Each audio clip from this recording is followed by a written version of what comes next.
John D. Rockefeller. He realized controlling an industry was more profitable than competing inside it. Through Standard Oil, Rockefeller secured secret railroad rebates that lowered his own shipping costs while quietly raising costs for rivals. Smaller oil refiners could no longer compete. Once competitors weakened financially, Standard Oil absorbed them. The process became known as the Cleveland Massacre. Refinery owners often discovered the market had been reshaped around them before they fully understood what was happening. Rockefeller also controlled pipelines, storage, refining, and distribution simultaneously, allowing every layer of the business to reinforce the others. By the 1880s, Standard Oil controlled most American oil refining. Publicly, Rockefeller promoted discipline, charity, and efficiency. Privately, he had built one of the most powerful monopolies in industrial history. Leopold the Second. He presented colonial exploitation as humanitarian reform. Leopold convinced European governments he wanted to bring trade, science, and civilization into Central Africa. In reality, the Congo Free State became his private extraction system. As rubber demand exploded globally, villages were forced into impossible production quotas enforced through violence, hostage-taking, and mutilation. The profits flowed into Belgium while the brutality remained geographically hidden deep inside the Congo. That distance mattered. Most Europeans never saw the system directly and struggled to believe reports describing the scale of the abuse. The disbelief itself became protection. While millions died under forced labor conditions, Leopold continued presenting himself internationally as a modernizing ruler concerned with progress and development. Andrew Carnegie. Carnegie built his steel empire through relentless pressure on labor costs. Workers inside Carnegie steel mills endured dangerous conditions, exhausting schedules, and constant productivity demands. When labor disputes escalated at Homestead Steelworks, private Pinkerton guards were brought in to confront striking workers. Gunfire followed and several people died. What made the structure effective was the separation between Carnegie's public image and the industrial system generating his fortune. He became associated with libraries and philanthropy, while his company aggressively suppressed organized labor behind the scenes. The contrast allowed him to appear publicly humane, while the machinery producing his wealth remained largely out of sight. Thomas Migley Jr. He helped create products that solved industrial problems while causing enormous environmental damage. Working with General Motors, Migley developed leaded gasoline to prevent engine knocking. The additive worked extremely well despite clear evidence that lead exposure was dangerous. Workers handling the compound began suffering hallucinations and death. Public concern grew quickly. Migley responded by publicly handling the gasoline himself, during demonstrations to imply it was safe. The strategy relied on delaying scrutiny long enough for the product to become deeply integrated into global infrastructure. Once leaded fuel became standard across transportation systems, reversing course became economically difficult. Migley later helped develop chlorofluorocarbons, another invention eventually linked to large-scale environmental harm. Jeffrey Skilling. He turned accounting complexity into protection. At Enron, projected future profits were recorded immediately using aggressive accounting practices that made the company appear endlessly profitable. Debt was quietly shifted into hidden partnerships, while investors struggled to understand the underlying structure. Complexity itself became camouflage. Analysts, media outlets, and investors often accepted the company's explanations because the system appeared too sophisticated to question easily. Internally, employees were pushed constantly to maintain growth. Externally, Enron marketed itself as a revolutionary energy company, reshaping modern markets. When confidence finally weakened, the collapse happened almost instantly because much of the company's value existed only on paper. The Sackler family. They transformed aggressive pharmaceutical marketing into an enormous addiction crisis. Through Purdue Pharma, the Sacklers heavily promoted OxyContin while repeatedly minimizing addiction concerns. Sales representatives reassured doctors that dependency was rare and encouraged broader prescribing. The business depended on expanding opioid use into long-term treatment across massive patient populations. As prescriptions increased, overdose deaths and addiction rates climbed alongside profits. The system survived because patients trusted doctors, doctors trusted pharmaceutical data, and the company operated behind the credibility of medicine itself. By the time the scale of the crisis became undeniable, the medication had already spread across communities throughout the country. Bernie Madoff. His fraud looked believable because it avoided looking extraordinary. Madoff promised steady, reliable investment returns instead of dramatic profits. Wealthy investors, charities, banks, and institutions reinforced each other's trust in him. The investment activity itself barely existed. Returns were funded through incoming deposits, while fabricated account statements created the illusion of consistent growth. The scheme survived for decades because Madoff positioned himself inside mainstream finance rather than outside it. His reputation became part of the fraud's infrastructure. People trusted him partly because so many other powerful people already did. Martin Shkreli.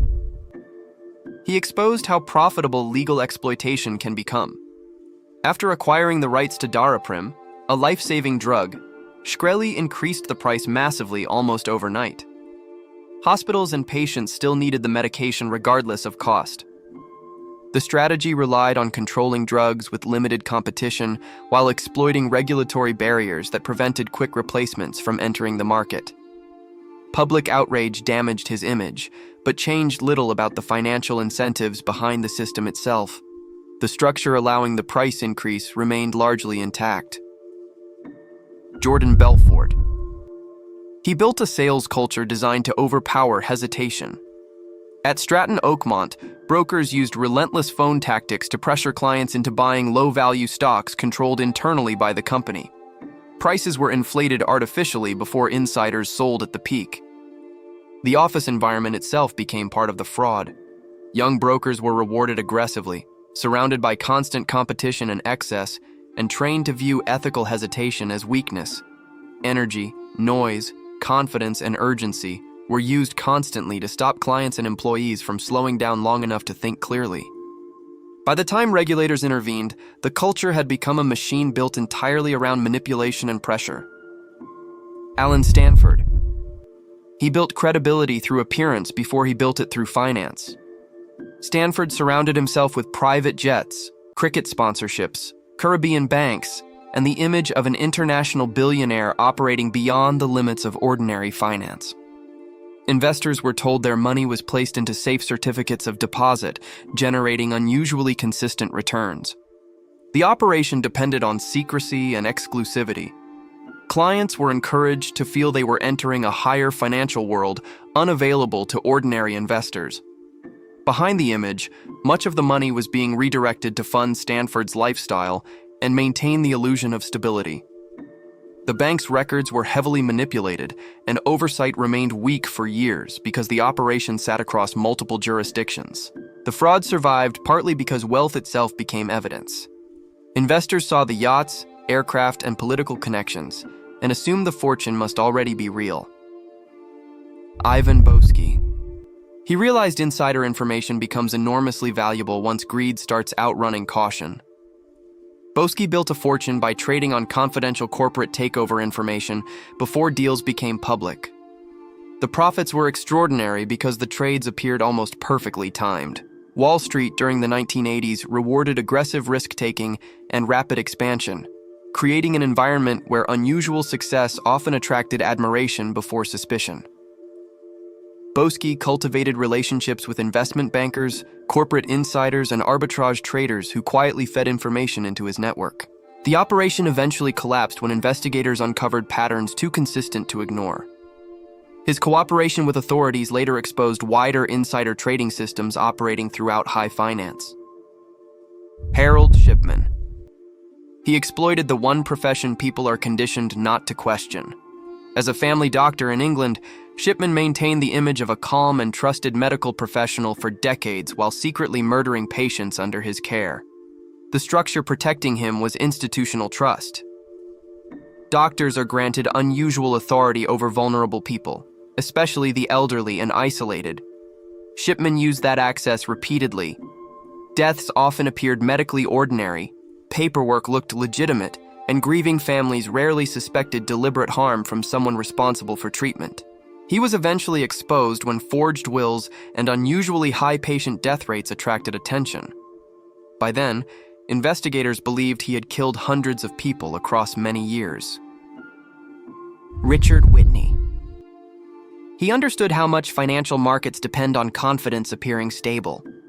As president of the New York Stock Exchange during the 1930s, Whitney became a public symbol of strength during periods of panic. Investors trusted him partly because of the authority attached to his position. Privately, he had accumulated enormous debts through speculation and personal spending. To maintain appearances, he began secretly stealing money from clients, family trusts, and institutional accounts. The fraud survived because few people imagined someone representing the center of American finance could be financially collapsing himself. When the thefts were finally uncovered, the damage to public trust extended far beyond Whitney personally. Armand Hammer. He built influence by positioning himself between governments, industries, and political systems that distrusted one another. Hammer operated across oil, pharmaceuticals, and international trade, while cultivating relationships with both American elites and Soviet leadership during periods when communication between the two powers remained extremely limited. The ambiguity surrounding his business dealings often worked in his favor. Political access created business opportunities, and business success created further political access. Investigations followed him repeatedly across tax issues, illegal contributions, and financial misconduct allegations. Yet he consistently maintained legitimacy through reputation, connections, and public visibility. His real skill was understanding that influence itself can function as protection. Samuel Insull. He turned utility monopolies into financial empires built heavily on borrowed confidence. Insull expanded electrical infrastructure across the United States using complex holding companies layered on top of one another. Investors poured money into the system believing electricity represented the future of modern society. The structure depended on constant expansion and rising stock values. Companies within the network often owned shares in one another, creating the appearance of enormous value while concentrating risk underneath. When the Great Depression weakened investor confidence, the system unraveled rapidly. Billions disappeared and thousands lost savings. Insull had demonstrated how complicated corporate structures can make instability look temporarily permanent.